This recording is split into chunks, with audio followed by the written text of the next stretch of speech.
Hi folks, Sarah Marshall here, your operations architect, and we are now in our second episode of the Value Delivery Mechanism series, and this one is about the PMO. The heart of the value delivery machine is the PMO, and I'd like to tell you why.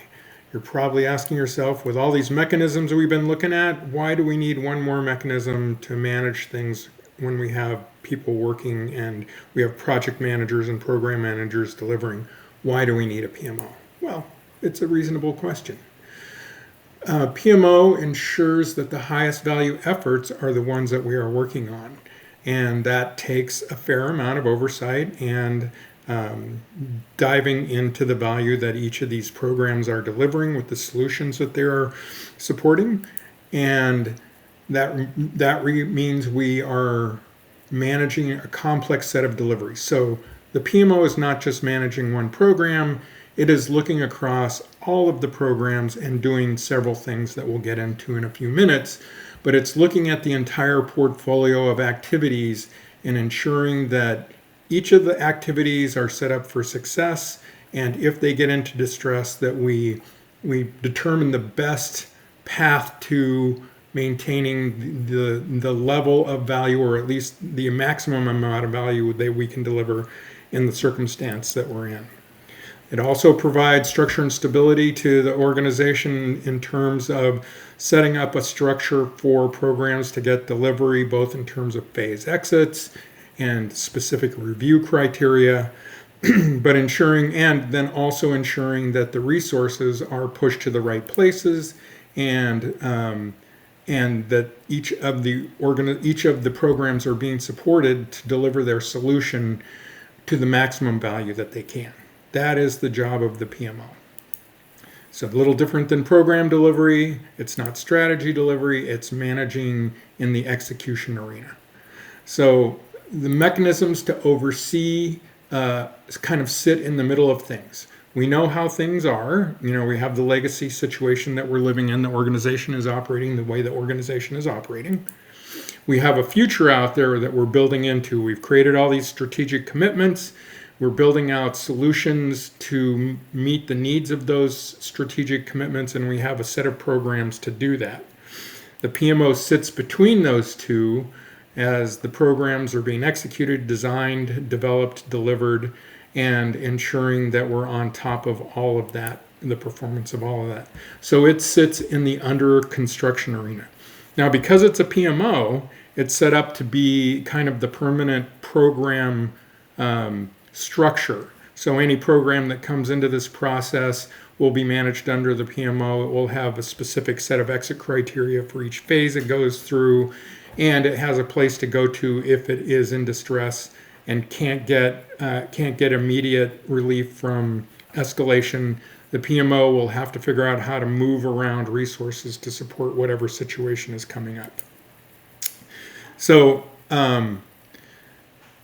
we have a few stars and guest stars from previous dispatches. We're certainly dealing with governance, portfolio management, change management, and again, this is assuming that this is a centralized effort with many programs going through. We put a lot of that, what would normally be temporary program structure, up as a kind of a permanent framework here in the PMO, so that we provide oversight, grant oversight to the programs, and ensure that they're all getting delivered effectively.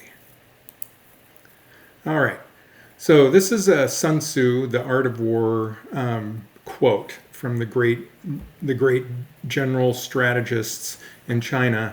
Strategy without tactics is the slowest route to victory. Tactics without strategy is the noise before defeat. So we've certainly fixed that problem in that we do have a strategy we're working towards, so we are not the noise before defeat. But the whole effort around capability delivery is to drive in the capability to the organization that we need so that we can execute on our strategy in the fastest possible way.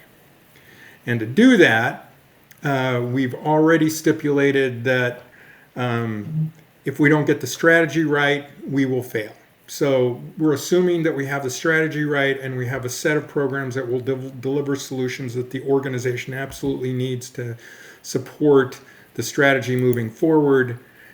When the strategy is rolled out by the leadership of the organization, it has an immediate effect. Every organization I've ever worked in, as soon as a new strategy rolls out, everybody is looking at that strategy, figuring out where they fit, what they need to do, and they line up. So they get organized in the right way very quickly. But that doesn't change the way the operations are set up so that the company can run, or the organization can run, So the PMO provides a structure to ensure that we deliver that capability as quickly as possible. So those very focused folks in the organization are supported by the infrastructure that we have in the company or the organization. So the first big area of responsibility is effective governance. We've already hinted at this. We ensure that each of the programs is structured with the right sponsor who owns the delivery of that program. That's a senior leadership sponsor, that we have the right folks on the team, that we have the right partners tied into the team, and that we identify any dependencies that we need to deal with so that the team is fully supported for what it needs to do coming out of the gate. The second thing is we're looking at value maximization. So each of the programs that we're delivering has a calculated value that we believe that program will deliver, and we'll talk about that in a minute. But and when we start out, we prioritize all these programs and say these are the most important, these are the ones we're chasing, we're going to resource these. But as time goes on, some of these programs might become under distress. We might have to make decisions about whether we need to shift resourcing around to support a particular distress program, or we should abandon that program and move to another value add activity that we have shovel ready to go. But that's the whole job of the portfolio management piece, is to ensure that we've maximized the value and continue to maximize the value of what we're delivering. And then we structure with the phase exit criteria, et cetera, requirements for launch and land to ensure the program's success. And then finally, and we might also, if the PMO is set up this way, we might also resource it. Sometimes PMOs have the resources within the PMOs, especially program leads. Sometimes the resources come from all over the organization and the PMO just manages and structures it.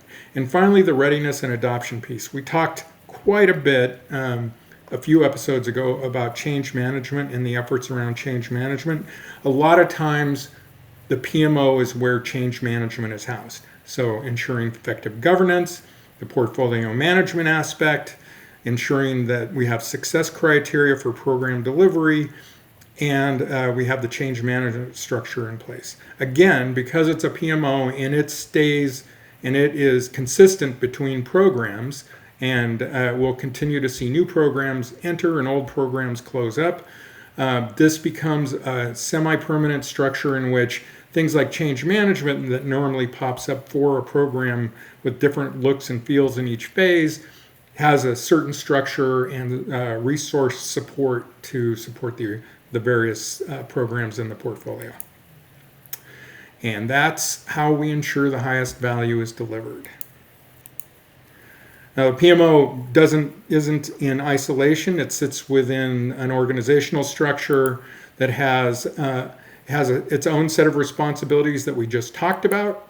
It also engages with partners and gets partner feedback in terms of requirements or support needs, or how much they can provide support and service to the programs and manage that piece. And they typically manage to SLOs and SLAs. That's service level agreements, or more likely service level objectives that they're trying to meet with those partners. The area expert are folks within the organization that have expertise in each of their functions in running the processes and operations that the work that we're doing will support, and they can assess the solution for what it is and continuously provide feedback. And so they are consulted in this process. And finally, we have the steering team, which is the decision-making body these folks are the folks that typically own all of the resources, that own the outcomes, and they're sponsoring the programs. And these are the folks that when push comes to shove and we can't solve a problem either within the program or across programs in the PMO, we go to the steering team for support. So, and the last area of discussion for the PMO is that value determining activity, the portfolio management activity. And I have an example here just to show you how a simple version of portfolio management works. This is an assessment of a single program. And I had mentioned before that we need to prioritize those programs, and we have to have some sort of contribution variables against which we can do that prioritization. So you can see a lot of things that are pretty typical for any organization: revenue contribution, margin contribution, customer engagement, so on and so forth. All the big things that we need to deliver in any strategic plan.